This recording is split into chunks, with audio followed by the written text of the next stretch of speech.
రక్షకానా వందనాలు, శ్రీ రక్షకానా వందనాలు. నీకును నీ మిషనుకును నిత్యమును జయము జయము, నిత్యమును జయము జయము. రక్షకానా వందనాలు, శ్రీ రక్షకానా వందనాలు. దేవుని యొక్క మహాఘనమైన సంకల్పమును బట్టి త్రిత్వ దేవుడు తన ఈ లోకములో ఎన్నో ఘనమైనటువంటి కార్యములు చేయటానికి సృష్టికి తండ్రిగా, జనులకు కుమారునిగా, సంఘములకు పరిశుద్ధాత్మునిగా బయలుపడిన విధానమును మనం ప్రత్యేకముగా గమనించాం. దైవజనులైన దేవదాసయ్య గారు ప్రత్యేకముగా చెప్పిన మాట ఒకటి, నాయన దేవుడవైన నీకే ఎంతో వేదన పుట్టించారు, వృద్ధుడినైపోయానయ్యా, మరి నన్ను ఈ లోకము విడిచిపెడుతుందా అని అన్నారట. అన్నప్పుడు వయస్సు లేని వాడవా, అనుభవము లేని వాడవా, తలంపు లేని వాడవా, తత్వము లేని వాడవా, ఈ యొక్క పరిశుద్ధమైనటువంటి నా అనుభవమును, నా అంతరంగమును ముందుకు నడిపించుటకు మోషే చాలనివాడు, ఏలియా స్థిరపడనివాడు, భక్తుడైన పౌలు ఎంతో భిన్నమైన సేవా జీవితమును సాగించిన వాడు. వీరందరికీ నా తలంపును ముందుకు తీసుకువెళ్ళగలిగే జ్ఞానము నేను ఉపదేశించాను, కానీ నా అంతరంగమును ముందుకు తీసుకుని వెళ్ళగలిగే అంత విధి వారికి లేదు, విధానము వారికి తెలియదు అన్నారట. దేవుని ప్రియబిడ్డలారా, పరిశుద్ధ లేఖన భాగములో మనము చదువుకున్నట్లయితే భక్తుడైనటువంటి పౌలు రోమీలకు రాసిన పత్రిక 10వ అధ్యాయము 13వ వచనములో మనము చూచినట్లయితే, ఎందుకు అనగా ప్రభువు నామమును బట్టి ప్రార్థన చేయువాడెవడో వాడు రక్షింపబడును. చదువుమా. వారు విశ్వసింపని వానికి, వినని వానిని వారు ఎట్లు విశ్వసించుదురు? ప్రకటించువాడు లేకుండగా. చదువుమా. ప్రకటింపు వారు పంపబడని ఎడల ఎట్లు ప్రకటించుదురు? ఇందు విషయమై ఉత్తమమైన వాటిని గూర్చిన. చాలండి, దేవునికి మహిమ కలుగును గాక. చిన్న ప్రార్థన. సమస్త శూన్యమై ఉన్న లోకము యందు సృష్టి ఒక నీటి బొట్టులో ఉన్నప్పటికీ ఆ నీటి బొట్టులో ఉన్నటువంటి ఆంతర్య స్థితులను గమనించి భూమికి పునాది వేసిన దాత్రి ధన సంచారకుడవైన మా ప్రియ పరలోకపు తండ్రి, నీ ఆత్మ ఫలములను బట్టి నీకనేక వందనములు. మా జనకుడు నేను ఏ పాటి వాడను అని నీ ఎదుట తనను తాను తగ్గించుకొని ఉన్నారు గనుక నాయన, హెచ్చైన గుణములతో తండ్రి మా జనకుని బలపరిచిన, మహిమపరచిన దేవా నీకే వందనములు. ఆనాడు ప్రభువా 85 సంవత్సరముల క్రితము ఆయన చూచిన మహిమానుభవాన్ని 86వ బైబిల్ మిషన్ మహోత్సవములలో మేము కన్నులారా చూచాము నాయన. ఏమి విన్నామో, ఏమి దర్శించామో, ఏమి తలపోసుకున్నామో, ఏమి భద్రపరుచుకున్నామో ఈ మిషన్ అనుభవములో మాకు నేర్పించిన పరిశుద్ధుడా, ఈ దినమున ఈ మిషన్ యొక్క ప్రత్యేక వివరమును, విషయమును, విధానమును మీరే మాకు నేర్పించుమని నేర్పించుటకు గురువుగా, నేర్పించిన తర్వాత ప్రభువుగా, నేర్చుకొనిన వాని ఎడల వరునిగా, సన్నిధి నేర్పించిన మా జనకునికి ఆదరణగా అండగా నిలబడి ఉన్న మా ప్రాణ ప్రియుడైన యేసు క్రీస్తు ప్రభు వారి ప్రియమైన శ్రేష్ఠ నామమున మిక్కిలి వినయముగా ప్రతిమలాడి వేడుకొనుచున్న మా ప్రియ పరలోకపు తండ్రి, ఆమేన్. పరలోక గురువగు ప్రభువు ద్వారా నరలోకమున మనకు గురువుగా ఏర్పడిన మన దైవజనుని ద్వారా బయలుపడిన బైబిల్ మిషన్ యొక్క ఆంతర్యమును మనలోనూ బయలుపరచి సంఘములను ముందుకు నడిపించగలిగే గురువర్యులుగా మనను చక్కదిద్దుచున్న క్రీస్తు ప్రభు వారి హస్తము సదా మనకు తోడైయుండును గాక. ఆమేన్. ప్రభువునందు దేవుని ప్రియబిడ్డలారా, దేవుని యొక్క మహాఘనమైన కృపను బట్టి అందరూ బైబిల్ మిషన్ ప్రసంగానికి వచ్చేసరికి ప్రతి దైవజనుడు ఒక గొప్ప మాట చెప్తారు. ఆ మాట ఏంటంటే, ఈ మిషన్ ఎందుకు కావాలి, ఈ మిషన్ ఎందుకు రావాలి, ఈ మిషన్ ద్వారా ఏం పొందుకోవాలి. అంతే కదమ్మా, ఎవరైనా అంతే. ఇప్పుడు మన ఆలయం ప్రారంభించి సుమారు 3 వత్సరాలు పూర్తయింది. 4వ వత్సరం. ఈ 4వ వత్సరంలో ప్రవేశించడానికి ముందు 3 వత్సరాలు మనం దాటాం. మన స్థితి ఎలా ప్రారంభమైంది అని చెప్తే, ఒక టెంటుతో, ఒక 15 కుర్చీలతో, ఒక ఇనప బల్లతో, మైకు లేనటువంటి మాటతో, దేవదేవుని యొక్క సహాయంతో. ఇప్పుడు మనం అప్పుడు అద్దెకు కుర్చీలు తెచ్చుకున్నాం. ఇప్పుడు మనం ఏ కుర్చీలు వాడుతున్నాం? సొంత కుర్చీలు వాడుతున్నాం. అప్పుడు అద్దెకు బల్లలు తెచ్చుకున్నాం, ఇప్పుడు స్వంత బల్లలు వాడుతున్నాం. అప్పుడు అభిషేకము లేక బోధించాం, ఇప్పుడు అభిషేకంతో. దేవుని ప్రియమిట్లారా, 3 సంవత్సరాల్లో ఎన్ని తేడాలు కనబడ్డాయో. పనిలో తేడా, మాటలో తేడా, ఎదుగుదలలో తేడా, పరిస్థితుల్లోనూ ఎంతో తేడా కనిపిస్తూ ఉంది. కానీ అందరూ అన్నట్లు మనలో కనబడింది తేడా కాదండి, మార్పు. ఏం కనబడిందమ్మా? తేడా అంటే ఎవరి మాట వస్తుంది? సాతాను మాట వస్తుంది. అయ్యగారు చెప్పారు కదా అని అట్లాగే ముందుకెళ్ళిపోతామా? దైవజనులే దేవదాసయ్య గారు అన్నారట, నాయన ఎంతో మంది భక్తులు ఉన్నప్పటికీ రేపో మాపో రాలిపోయే పుష్పము వంటి నా జీవితానికి, అడవి పువ్వు వంటి జీవితానికి ఎందుకు నాయన నువ్వు ఎంత విలువిస్తున్నావు, ఈ మిషన్లు ఇస్తున్నావు అని అడిగినప్పుడు అన్నారంట, నువ్వు పరలోకానికి పని పెట్టావు అన్నారంట. ఏమన్నారండి? నువ్వేం చేసావు? నాకు పని పెట్టావు అన్నారు. అందరికీ నేను పనులు చెప్తాను, కానీ నువ్వేం చేసావు? నాకు పని చెప్పావు. అది ఏ పనట?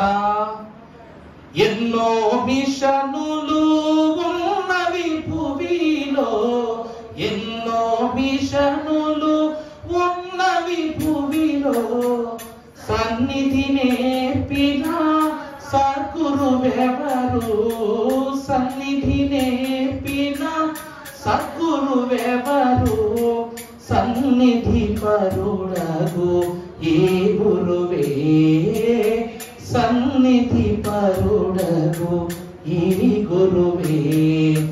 బైబిలు మిషను నాయకుడు, కలువరి నాదుని ప్రియసుతుడు, ఫాదరూయం దేవదాసు.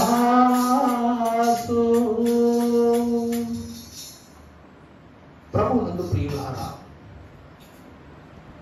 చిన్నప్పుడు మేము చదువుకున్నప్పుడు, ఇప్పుడు పిల్లలు కూడా బాగా చెప్తారు, who is the father of computer అంటే చార్లెస్ బాబేజ్ అని చదువుకుంటాం. ఏమన్నా? ఫాదర్ ఆఫ్ కంప్యూటర్ అంటే ఎవరు? Charles Babbage. నిజానికి ఆ చార్లెస్ బాబేజ్ కంప్యూటర్ తయారు చేయాల. ఏంటండి? ఆ కంప్యూటర్ అతను ఏం చేయలేదు, తయారు చేయాల. ఏ పరికరాలను అతని చేతులతో సమకూర్చలేదు, ఏ పరికరాలను అతని చేతులు అతను అమర్చలేదు, అతని చేతులతో కంప్యూటర్ ఆన్ చేయలేదు, ఏం చేయాల. కానీ అతను ఎవరంట? ఫాదర్ అంట. అలాగే దైవజనులైన వారు తన సొంత నిర్ణయమును బట్టి బైబిల్ మిషన్ స్థాపించలేదు. తన స్వకీయ జ్ఞానముతో ఇన్ని పుస్తకములను రాయలేదు. తన స్వకీయ జ్ఞానముతో ఆంతర్య బోధనను తనకు తానుగా ఈ లోకానికి బోధించలేదు. ఆనాడు ఆ కంప్యూటర్ను తయారు చేసింది వేరే, కానీ తలంపు ఎవరిదంట? తలంపు ఎవరిదంట అండి? ఆ బాబే జన్నతుంది. భూమి మీద ఎన్నో మిషన్లు ఉన్నాయి, కానీ ఇంకా రాకడ మేఘము ఎక్కలేకపోతున్నాం, ఎందుకు అని ప్రభువుకు ప్రశ్నించిన వారే మా తండ్రి గారు. నువ్వు అడుగుతావు కదా, అయ్యా రాకడ ఎప్పుడయ్యా?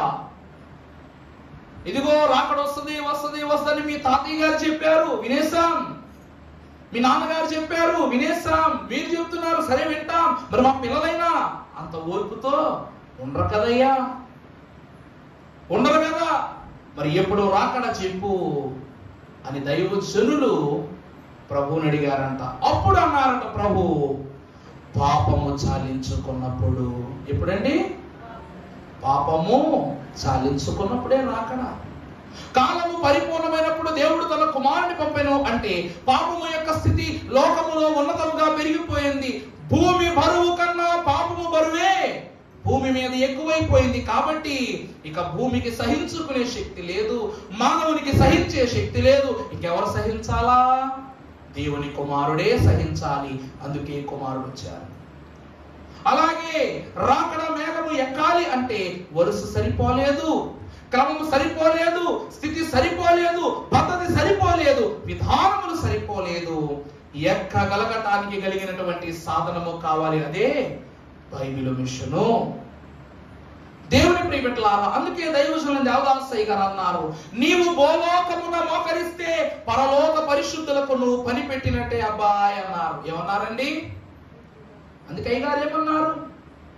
పరలోకంబున పరిశుద్ధులు నీ కొరకై ప్రార్థన నిరతము చేయగా అరమరయేలను పనిపూనిరి గదా గురిదరి లేనట్లు వెరువగనేనా ధరణిలో నవారు ఓడని వలె మరి కష్టంబులొందినేని తరుణమందు ప్రార్థించు ప్రార్థనలు దొరలించి పైకి కీడు రాగలగా భయపడరాదు క్రీస్తు విశ్వాసి భయపడి దిగులో పడరాదు సోమి.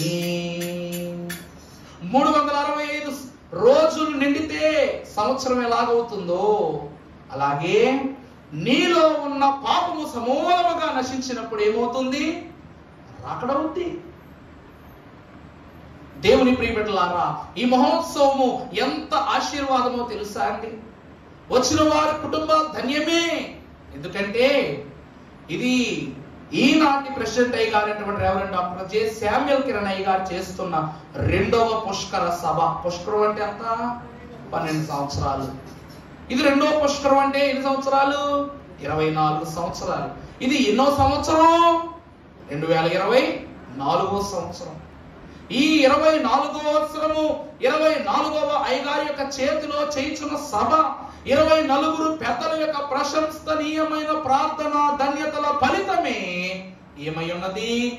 బైబిల్ మిషన్ అయి ఉన్నది. దేవుని ప్రియబిడ్డలారా, అప్పుడు అన్నారంట ప్రభు, పాపము మానితేనే రాకడ జరుగుతుంది. అప్పుడు అడిగారంట, నాయనా తనను తానుగా ఎంచుకుని పాపం ఆపేంత గొప్ప వాళ్ళు ఎవరున్నారు ప్రభువా? ఈరోజు వద్దంటేనే ఎవరు వినరు. కానీ ఈరోజు అంటుకున్న దానిని వదిలించటానికే నీరు కావాలి. కాలుకు మురుకు అంటుకుందంటే ఏం చేయాలా? నీళ్లు కావాలి కడుక్కోవటానికి. మరి పాపం అనే మురుకుతో నిత్యము శరీరము ఆత్మ వేదన పడిపోతున్నాయి కదా ప్రభువా. మరి ఈ శోధన నుండి తొలగింపబడాలంటే, శుభ్రపరచబడాలంటే మరి ఏ జలాన్ని నువ్వు పుట్టిస్తావు, ఏ జీవనమైనటువంటి జలాలను నువ్వు పంపిస్తావని ప్రభు అడిగినప్పుడు ప్రభు బైబిల్ మిషన్ను నేను జలముతో శుద్ధి చేయవాడను కాను, అగ్నితో శుద్ధి చేయవాడనని ప్రత్యక్షపరిచారంట ఆకాశములో. ఏమని? Bible machine. దేవుని యొక్క ఆత్మ చేతనే కడగబడాలి. ప్రభు అన్నారుగా, యోహాను మీకు నీటితో బాప్తిస్మం ఇచ్చాడు, మరి నేను దేంతో ఇస్తా?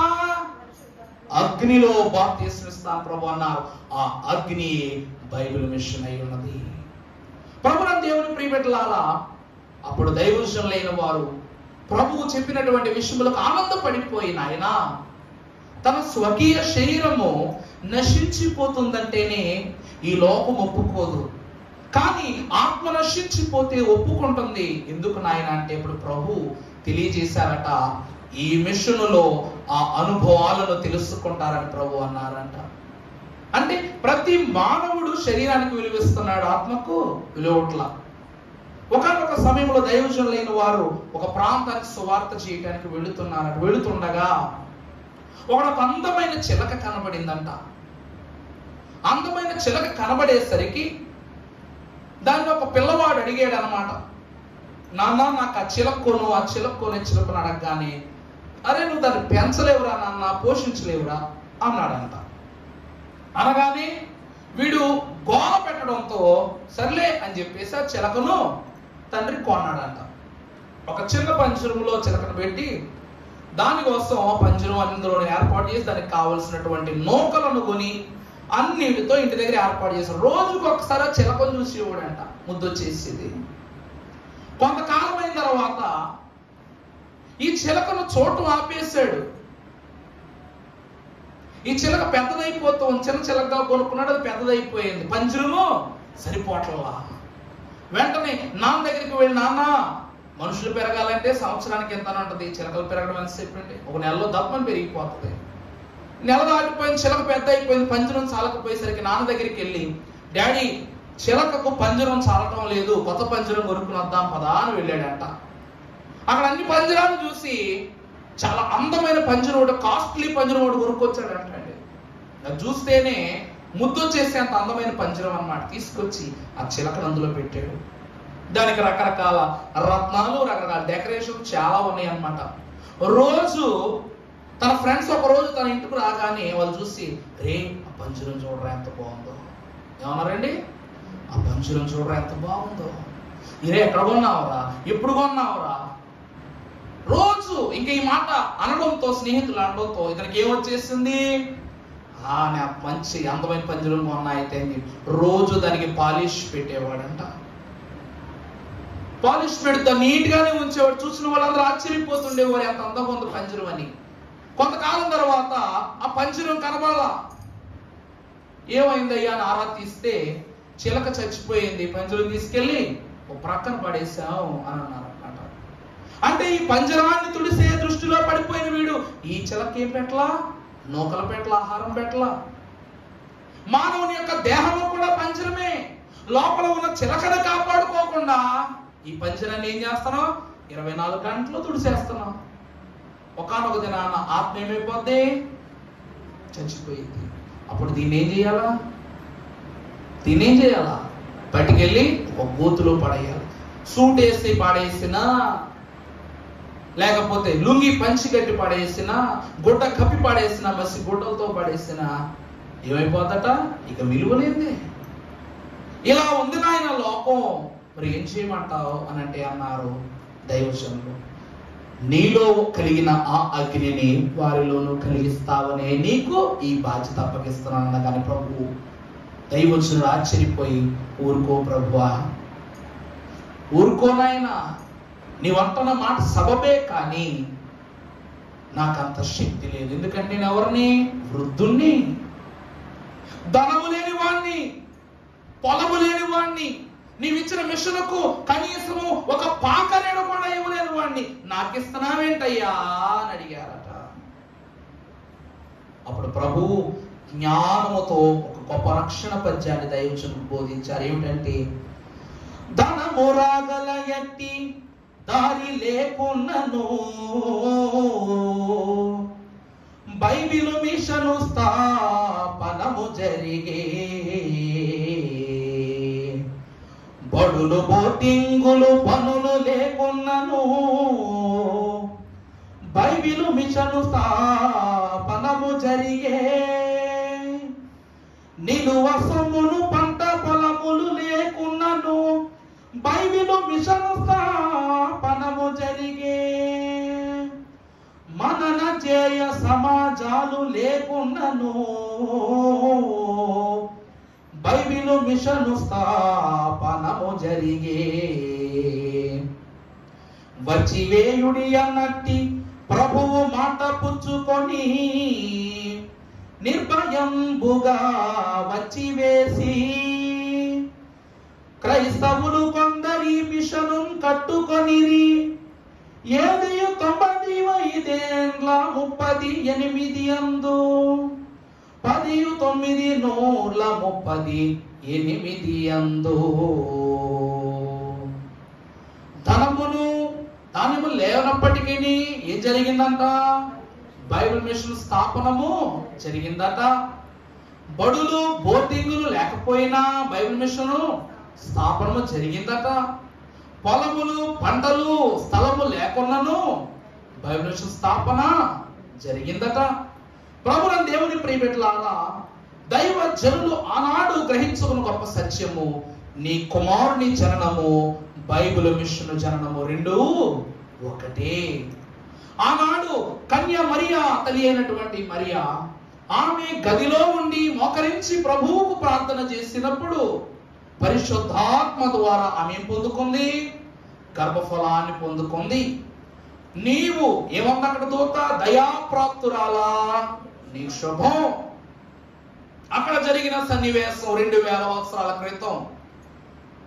ఆ తరువాత మన దైవ జనుని యొద్దకు వచ్చేసరికి ఈయనను గదిలోనే ఉన్నారు, ఈయన మోకరించే ఉన్నారు. కానీ ఇచ్చినటువంటి బహుమానము వేరు, ఇచ్చిన బహుమతి ఇచ్చిన వ్యక్తియు వేరే. అక్కడ తన కుమారుని బయలుపరచడానికి గాబ్రియేలు దూతను పంపిన ఆ ప్రభువే బైబిల్ మిషన్ను అందించడానికి తానే స్వయముగా వచ్చారు. గల కారణం ఏమిటి అంటే, దయాప్రాప్తురాల శుభమని చెప్పిన ఆ దూతకు మిన్నగా దయాప్రాప్తుడైన దైవజనునికి ప్రభు ఏం చెప్పారు? శుభము చెప్పారు. ఎందుకంటే శుభము కేవలము దైవజనునికి మాత్రమే కాదు, యావత్ రాకడ సంఘమునకు ఏమైనది? శుభము. యేసు క్రీస్తు ప్రభు వారిచ్చినటువంటి రక్షణ పాపములో నుండి మనిషిని పరిశుద్ధతలోనికి నడిపించింది. కానీ దైవజనునికి ఇచ్చినటువంటి పరలోక మిషన్కు బైబిల్ మిషను పరిశుద్ధత నుండి పరలోకానికి నడిపిస్తూ ఉంది. పరలోకము నుండి ప్రభు వచ్చారట, ప్రభు వచ్చి పాపాన్ని తీసి పరిశుద్ధుని చేశారట. మరి పరిశుద్ధుని పరలోకం చేర్చాలంటే ఎవరు కావాలి? బైబిల్ మిషన్ కావాలి. దేవుని ప్రియబిడ్డలారా, యేసు క్రీస్తు ప్రభు వారికి రాశారు అందరూ. ఆఫ్టర్ క్రైస్ట్, బిఫోర్ క్రైస్ట్ రాశారు లేదా? క్రీస్తు పూర్వం, క్రీస్తు శకం. మరి మన దైవజనులకు రాయలేదుగా. దైవజనులు ఎప్పుడు చనిపోయారో మీ ఫోటోల మీద రాసుకుంటున్నారా? అయ్యగారు చనిపోయిన దినాన్ని మనం జరుపుకుంటామా? కానీ చనిపోయిన వ్యక్తి గురించి ఏ ప్రసంగం చెప్పాలి? కానీ మన దైవజనుల గురించి ఏ ప్రసంగం చెప్తాం? ఇప్పుడు మనం ఫోటోలు చేయించుకుంటున్నాం. ఏ ఫోటో మీదైనా దేవదాస్ అయ్య గారి బర్త్ డేట్, డెత్ డేట్ ఉంటుందా? ఏమని ఉంటుంది? Father M Devadas. దైవజనులు ఫాదర్ ఎం దేవదాస్. ఎందుకంటే ఆయన మరణమైనను మరణము కానీ ఆత్మ, జీవమయ్యున్న ఆత్మ. మన జనకులు రాశారు కదమ్మా, జీవమా యెహోవా నీవు చేసిన మేలను మరువాకు, నీవు చేసిన పాతకంబులను మన్నించి జాపు, లేవేయును లేకుండ చేయును. ఆ కారణము చే దేవ సంస్తుతి చేయవే మనసా. బైబిల్ మిషన్ 2 పేర్లు ఉన్నాయండి. ఒకటి బై మిషన్ అంటే ఏంటి? బై. రెండోది ఏంటి? చీచి మిషను. ఏ మిషన్ అండి? బాయ్ బాయ్ అనగా బయలుపరచబడిన బైబిల్ మిషన్. చీచి అనగా చిట్ట చివరి కడవరి వారే మొదటి వారు అగును అన్న సిద్ధాంతమును ఈ లోకానికి పరిచయం చేసిన మిషను. ఈ కడవరి జనము మొదటి జనముగా మారి పరలోకమునకు వెళ్ళిపోతున్నారు అని ఈ లోకానికి సిద్ధాంతాన్ని చూపించిన మిషన్. ఏ మిషను? బయలుపడిన బైబిల్ మిషను, చిట్ట చివరి మిషను. ఈ మిషన్ నుంచే మేఘం ఎక్కాలా? ప్రభునందు ప్రియులారా, 99 మార్కులు సంపాదించుకున్నంత మాత్రాన 100కు సమానమవుతామా? కావు. దైవజనుడికి ప్రభు చెప్పింది ఒకటే, 99% అధిరోహించిన వాడు 1% అధిరోహించనప్పుడు అతడు ఎవరట? తక్కువే. 100% కానివాడే ఈ 100% మహిమే ఏమైనది? బైబిల్ మిషనై ఉన్నది. అందరికీ బాయ్ బాయ్ చెప్తా మనం వెళ్ళిపోతూ 4 రోజు పర్ణశాలల పండుగ చూసాం మనం. నిజముగా అయ్యగారు చెప్పినది 100కి 100 పాళ్ళు నిజమే. అయ్యగారు అంటున్నారు, భక్తితో ప్రభు ఎదుట శ్రద్ధగా ఆయన పాదములను పట్టి వేడుకొని వారికి మన దైవజనుడు దేవదాసు వ్యతిరేకముగా ఉన్న వారికి వ్యతిరేకించి బైబిల్ మిషన్కు హాని తెచ్చు వారికి దైవజనుడు ఎవరో? దేవా దాదా. ఎవరండి? దేవా దాదా. అదేంటండి మన దైవజనుడు దేవ దాదా అంటున్నారంటే అయ్యగారు కోపపడిన క్షణం ఒకటి ఉంది. అది మీకు బాగా పరిచయం ఉన్న క్షణమే, పరిచయం అనుభవమే కూడా. ఒకానొక దినమున దైవజనుడు తన కార్యక్రమం ముగించుకుని ఒక సభా మార్గము ద్వారా వెళుతున్నప్పుడు, ఒక ప్రాంతము మార్గం ద్వారా వెళుతున్నప్పుడు కొందరు జనము గుమిగా కూడుకొని ఆ స్థలములో ఉండి విపరీతమైన గోల చేస్తున్నారట. ఏమిటో ఏం జరిగిందో అని చూడటానికి వెళ్ళినప్పుడు ఒక చంటి పిల్లాడు అతని ఎదురుగా ఏముంది? సుమారు 7-8 అడుగుల నల్ల త్రాచు ఆ బిడ్డ ఎదురుగా కాటు వేయటానికి సిద్ధంగా ఉంది. ఇక్కడ పిల్లోడిని కాపాడాలి, సర్పాన్ని చంపాలి, కానీ ఆస్కారం లేదు. కానీ ఒక్కసారి వీళ్ళు అడుగు ముందేస్తే అదేం చేస్తుంది? పిల్లాన్ని కాటేస్తుంది, వెంటనే చచ్చిపోతాడు. తర్వాత దీన్ని చంపినా ఏముండదు, ఉపయోగం ఉండదు. అలాగని దీని మీద ప్రయత్నం చేద్దామంటే, పిల్లోడు అక్కడికి తీసుకొద్దామంటే ఆ పిల్లోడు దానికి సమీపిస్తున్నాడంట. అది పిల్లవాడిని సమీపిస్తూ ఉన్నదట. ఎవరికి ఏం లేదు, చేతులు కర్రలు ఉన్నాయి, కత్తులు ఉన్నాయి, కానీ అడుగు వేసే ధైర్యం ఎవ్వరికీ లేదు. ఆ రోజు దైవజనుడు కర్ర ముట్టుకోలేదు, కత్తి పట్టుకోలేదు, రాయి ముట్టుకోలేదు, రప్ప ముట్టుకోలా. ఏమన్నారు? ఆ బిడ్డను నుండి నువ్వు దూరముగా వెళ్ళి ఆ బండకు నీ తలను బాదుకు నిన్ను నువ్వే హతము చేసుకుని చనిపో అన్నప్పుడు ఏమి మారు మాట్లాడకుండా సర్పం ఏం చేసిందట? తన ప్రాణమును తానే తీసుకున్నట. దేవుని ప్రియబిడ్డలారా, ఆ చిన్ని బిడ్డ ఏ బైబిల్ మిషను. ఆ చిన్ని బిడ్డ ఎవరండి? Bible machine. దానిని సాతానుడు ఏం చేస్తున్నాడట? కాటు వేయటానికి, పగబట్టడానికి, హతము చేయటానికి, బిడ్డను చుట్టేయటానికి ఏం చేస్తున్నాడట? ప్రయత్నం చేస్తున్నాడంట. అప్పుడు దైవజనుడు దైవ దాదాగా మారిపోయారు అన్నమాట. ఎలా అయిపోయారండి? ఆయనలో ఒక కోపము కనబడింది, ఆయన ఒక శక్తి కనబడింది. ఈరోజు మిషన్ మొక్కలు అయిపోయింది. కానీ మహోత్సవాల్లో మహిమ ఎంత బాగా చూసామో మనకు తెలుసు. సుమారు ప్రత్యక్షముగా 11 రోజులు నేను అక్కడే ఉన్నా కదా, డ్యూటీ చేశాం. సభా స్థలములో తిరగటానికి ఈ కాళ్ళకు శక్తి లేదు. నేను డాక్టర్ గారి దగ్గరికి వెళ్ళా పొద్దున్న, అందుకే బయట రాలా. వెళితే డాక్టర్ గారు అన్నారు, కండనరం వాసింది బాబు అన్నారు. ఏమన్నారు? కండనరం వాచిందయ్య అన్నారు. ఏమైంది, ఏం తగిలిందంటే నడిచానండి అన్నా. ఏమన్నా? నడిచానండి అన్నాను. ఎంత దూరం నడిచావంటే లెక్క తెలియదు కాబట్టి ఓ పందిరి చుట్టూ నడిచానని చెప్పి ఆ డాక్టర్కి. పందిరి చుట్టూ నడిచాను.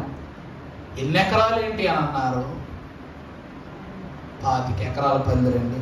ఎన్నిసార్లు నడిచావుంటే లెక్కలేదు, అందుకే నరం వాసింది. దేవుని ప్రియబిడ్డలారా, ఎందుకంటే లోపల నుంచి వెళ్ళి చూడటానికి మాకు కాలు పెట్టే స్థలం కూడా లేదు. ఎందుకంటే వచ్చిన వాళ్ళు బాగా తెలుసు. మీరు ఆఖరి రోజు వచ్చారు సరిపోయింది. ఆదివారం 2,25,000 మంది జనం. ఏమేం పోయినాయో తెలియదు, ఎంతమంది పిల్లల్ని తీసుకొచ్చి అప్పగించామో తెలియదు, ఎన్నెన్ని పర్సులు పోయినాయో తెలియదు, ఎంతమంది పర్సులు అప్పగించామో తెలియదు. శ్రమ కలిగిన చోటే, శోధన కలిగిన చోటే క్షేమము సమాధానమును ఆ స్థలములో దేవదేవుడు దైవజనుని ద్వారా అందించారు. దైవజనుడు అప్పుడు అన్నారంట బైబిల్ మిషన్ అందించేటప్పుడు, నేను ఒంటరి వాడను, వృద్ధుడను, ఏమీ లేని వాడను, ఏమీ కాని వాడను, నాతో నా కుటుంబమే కలిసి రాదు, ఎవరు వస్తారయ్యా అని అన్నారట. అటువంటి దైవజనుని మహోత్సవముల పందిరి మీదకు దేవుడు తీసుకొచ్చి, చూసావా నీతో ఎవరు రారన్నావే, నీతో ఎవరు ఉండరన్నావే, నీతో ఎవరు తిరగరన్నావే, చూసావా నీవు వేసిన ఈ విత్తనము ఎంత పెద్ద తోట అయిపోయిందో చూసావా, ఆ జన సమూహాన్ని చూసావా, నువ్వును నేనును పరిశుద్ధులను పరలోకము నివాసము చేయు స్థలము ఇదే అన్నారట. మోషే వేసిన పర్ణశాల ఎంత గొప్పదో మనకు తెలియదమ్మా, కానీ మన దైవజనుడు నిర్వహించుచున్న పర్ణశాల ఎంతో గొప్పది.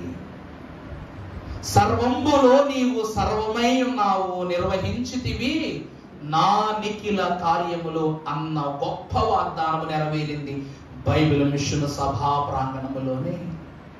దేవుని ప్రియబిడ్డలారా, పరిశుద్ధులారా, సంఘమా, ఎందుకు ఈ మిషన్ రావాలి అంటే అయ్యగారు రాశారు, పాపస్థలము నుండి నీ సువార్త కడకు నన్ను, భువిలో పరమాత్మ నడుపుచుండుము ఉత్తమ స్థలమునకు, భూమిలో పరమాత్మ నడుపుచుండుము ఉత్తమ స్థలమునకు. మిషన్ ఎందుకు రావాలి అయ్యా అంటే, పాప స్థలము నుండి దేవుని పాద స్థలము యొద్దకు నడిపించాలి. అంతే కదమ్మా, ఆకాశము నా సింహాసనం, భూమి దేవుడు పాదము మోపిన స్థలము. ఎందుకు రావాలి అంటే, పాప స్థలము నుండి దేవుని పాద స్థలములోనికి చేర్చడానికి వచ్చింది మిషన్, రాకడ మిషన్. మూడవది, ఎవరి కోసం రావాలి, అంతే కదమ్మా. ఈ మిషన్ ఎవరి కోసం రావాలి? నీ కోసం రావాలా, మీకోసం రావాలా, మీకోసం రావాలా, నా కోసం రావాలా, పక్కింటోళ్ళ కోసం రావాలా, పొరిగింటోళ్ళ కోసం రావాలా, లేకపోతే బయలుపడిన రాజమండ్రి వాళ్ళ కోసం రావాలా, స్థిరపడిన గుంటూరు వారి కోసం రావాలా, మొక్కలైన వాళ్ళ కోసం రావాలా, ఎవరి కోసం రావాలా? అందుకే అయ్యగారు మరో చరణం రాశారు, ఈ కీర్తన నాకే నాకే అని ఎవరు అనుకుందురో వారికే చెల్లును. అలాగే ఈ మిషన్ నాకే నాకే అని ఎవరు అనుకుందురో వారికే చెల్లును. ఎందుకు ఈ మిషన్ అంటే, ఈ కాలమునకు తగినవి చెప్పి తర్వాత ఎరిగి సహింపజేసి పరలోకమునకు నడిపించేదే బైబిలు మిషను. అమ్మలారా, దేవుని ప్రియబిడ్డలారా, ఎవరో ఎందుకండి, నన్ను తీసుకోండి. ప్రభుదోసయ్య గారు మనవడుగా కనబడుతున్నాం, ఈరోజు అభిషిక్తుడిగా కనబడుతున్నాం, ప్రశస్త వస్త్రం వేసుకుని మీద వాక్యం చెప్తున్నాం. ఒకప్పుడు వాక్యం రాదు, బైబిల్ చదువుతూ రాదు, పాటలు ఏవో కృతిపాటిగా తండ్రి గారిని బట్టి వచ్చింది, పాడుతున్న బాధనంతా. కానీ మా నాన్నగారితో నేను ఎంత వ్యాజ్యం పెట్టుకునేవాడు తెలుసా బైబిల్ చదవటంలో. ఆయన కొట్టందే నేను బైబిల్ తీసేవాడిని కాదు, అంటే అంత బతిమలాడేవాడు నన్ను. ఆయన ఎంత బయట ప్రోగ్రాములకు వెళ్ళి నైట్ ఆలస్యంగా ముగించుకుని ఇంటికి వచ్చినా సరే మోకరించేవారు. అప్పుడప్పుడు నేను ఆయన వచ్చినప్పుడు సౌండ్ వస్తుంది కాబట్టి కన్నెత్తి చూసేవాడిని, ఏం చేస్తారా అని మోకరించి ప్రార్థన చేసుకునేవారు. ప్రార్థన చేసుకున్నప్పుడు నేను నటిస్తున్న విషయం తెలిసిపోయి నన్ను ఒకటి పీకి ఒకటి లేపు మళ్ళా మోకరింపు చేసి ప్రార్థించేవారు. అయిష్టంగా కొన్ని పనులు చేశాను నేను. దైవ సన్నిధిలో పరిశుద్ధమైన స్థలంలో ఉన్నాను కాబట్టి చెప్పేస్తున్నాను. ఒక కాల క్రమేణా వచ్చేసరికి ఆయన కొట్టారు, తిట్టారు, చదివించారు, నడిపించారు, సరిపోయింది. 2010 ప్రభు పిలుపునందుకుని వారు ప్రభు యొద్దకు చేర్చబడిన తర్వాత చెప్పేవాళ్ళు లేరు. నేను హాస్టల్కి చేరిపోయాను కాబట్టి అక్కడ చెప్పేవాళ్ళు లేరు, అడిగేవాళ్ళు లేరు. వాళ్ళు చూపించేది నేర్పించేది వేరే పద్ధతి కాబట్టి ఒక రిలీఫ్ లాగా ఫీల్ అయిపోయేవాడిని. దాని తర్వాత ముందు సాగటం, ఇంజనీరింగ్ రావటం క్రమానుగుణంగా అలా ఉండడంతో మాకు బైబిల్ అలవాటు చేసింది ఎవరంటే నా సహోదరి, ఎవరో చెల్లమ్మ. ఆమెగానే చదువుకుంటది. చదవందే నాకు మంచినీళ్ళు కూడా ఇచ్చేది కాదు. మరలా అమ్మగారిని అడిగి రప్పించుకున్నాను. సర్లే ఇవే అంటే నేను ఇవ్వను అనేది. ఆ తరువాత కోవిడ్ రావటం, అందరికీ కోవిడ్ వచ్చిందండి. చిత్రం ఏంటంటే మా అమ్మగారికి కోవిడ్ వచ్చింది, నాకు కోవిడ్ వచ్చింది, మా చెల్లికి మాత్రం రాలా. మేమందరం బిక్కమీలాగిపోయినట్లుగా అయిపోతే మా చెల్లెలు మాత్రం ఏం చేస్తుంది, స్థిరంగా పట్టుగా ఉంది. తొందరగా మా అమ్మగారికి తగ్గిపోయింది. పెద్ద టైం కూడా పట్ల 4 రోజుల్లో తగ్గిపోయింది. మేము క్వారంటైన్లో కూడా ఇళ్లలోనే క్వారంటైన్. నాకు మాత్రం సుమారు 10 రోజులు నరకం. నాకు కొంచెం డస్ట్ తగిలిందంటే చుట్టుపక్కల ఎవరన్నా ఊరుదులు పారిపోవాల్సింది. అంతా ఇన్గ్రీడియంట్ ఉంటుంది అన్నమాట. నాకు ఇంట్లో వాళ్ళు అయితే వీళ్ళు పట్టించుకోవటం మానేస్తే బాగున్న టైంలో వాళ్ళు పట్టించుకున్నారు. నాకు దేవుని ప్రియబిడ్డలారా, ఈ విషయాన్ని ఎందుకు చెప్తున్నానంటే దేవుని యొక్క అవకాశమే బైబిల్ మిషను. లోకంలో ఎన్నో మిషన్లు ఉన్నాయి. మాకుగా చెప్పాలంటే మేము పెంతెకోస్తుకు వెళ్ళేవాళ్ళం. ఇప్పుడు బైబిల్ మిషన్ ఉండేది కానీ మాకు దూరం, దగ్గరలో చర్చ చూసుకుని ఏం చేసేవాళ్ళం, పెంతెకోస్తు మిషన్ వెళ్ళేవాళ్ళం, ఆరాధించేవాళ్ళం, వచ్చేవాళ్ళు, అంతా బాగానే ఉండేది. కానీ బైబిల్ మిషన్లోకి నీ పిలుపు ఎలాగా అనే అధ్యక్షుడు నన్ను క్వశ్చన్ అడిగినప్పుడు అందరయ్య గారు అంటున్నారు, వాళ్ళ తాతగారిని బట్టి వాళ్ళ తండ్రి గారిని బట్టి అని చెప్పేవారు. పిలుపు వారికి ఉంది కాబట్టి వారు వచ్చారు. మరి నాకు ఒక పిలుపు రావాలి. ఆ పిలుపు ఏమిటి అంటే శ్రమ. ఏమిటండి? శ్రమ. అది ఏ శ్రమ అంటే బయట నుండి ఏ శత్రువైనా నిన్ను దాడి చేయగలడు, కానీ నీలో శ్రమ కలగాలి. నువ్వు ప్రేమించే వారి నుండి శ్రమ కలగాలి. నువ్వు హత్తుకుని ఉండే వారికి శ్రమ కలగాలి. కలిగింది. ఈరోజు ఈ శ్రమ నేర్పించిన వారే నాకు గురువులు. అవునా?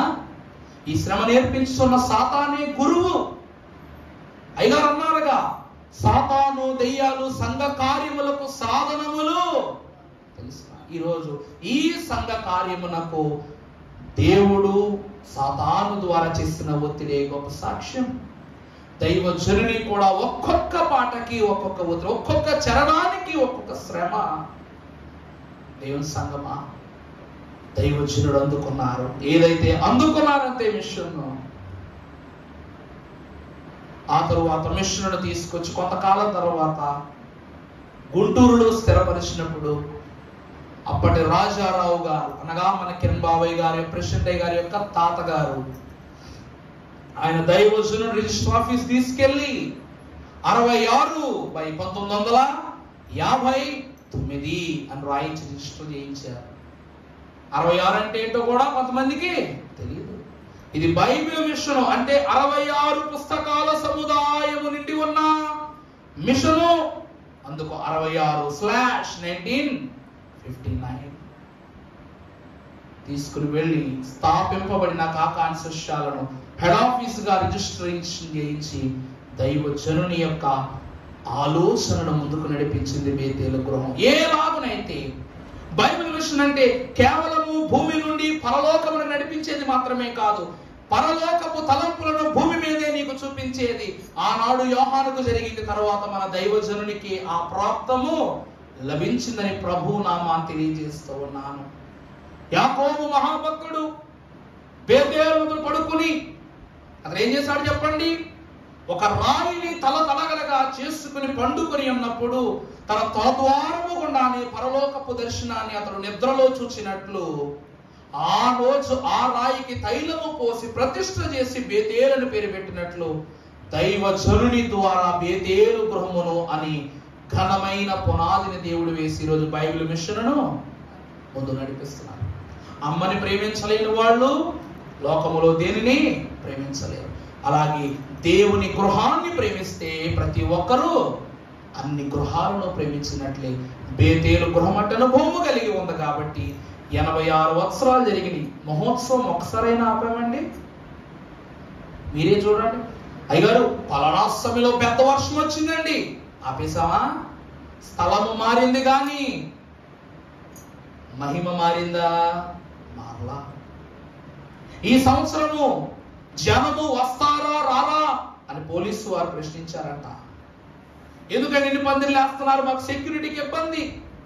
ఎందుకంటే ఇన్ని పనులు చేస్తున్నారు, మాకు ఎన్నో ఇబ్బందులు ఉన్నాయి, ఖర్చుతో కూడుకున్న పని.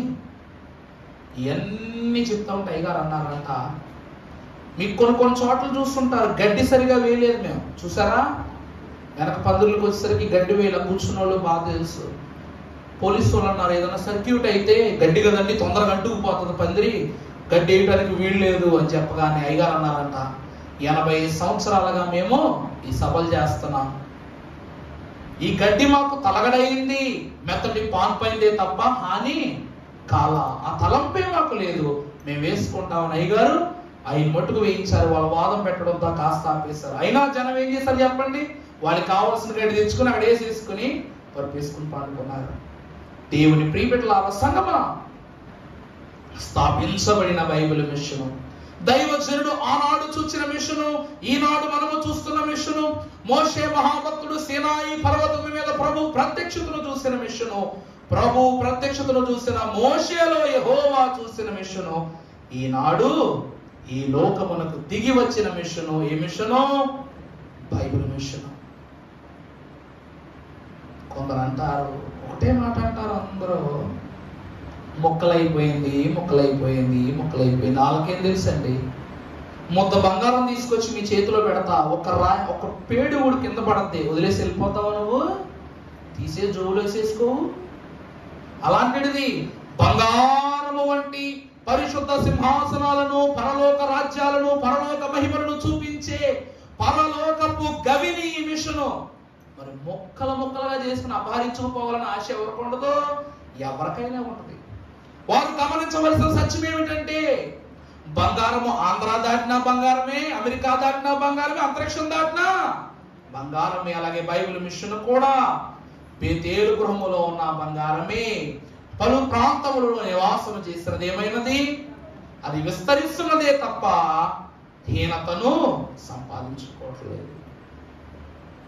అంతటి ఘనమైన మిషనులో మనము సాగుతున్నాము కనుక దేవుని యొక్క వాక్ఫలమును దర్శించుకుని ప్రభువు యొక్క మహిమలో సాగే ధన్యత త్రిత్వ దేవుడు మనందరికను అనుగ్రహింపజేసి, ఈ దినమున మన దైవజనుడు చూసిన మహిమ అనుభవముని స్తుతి ప్రార్థనలో దేవదేవుడు మనకును దయచేసి దీవించును గాక.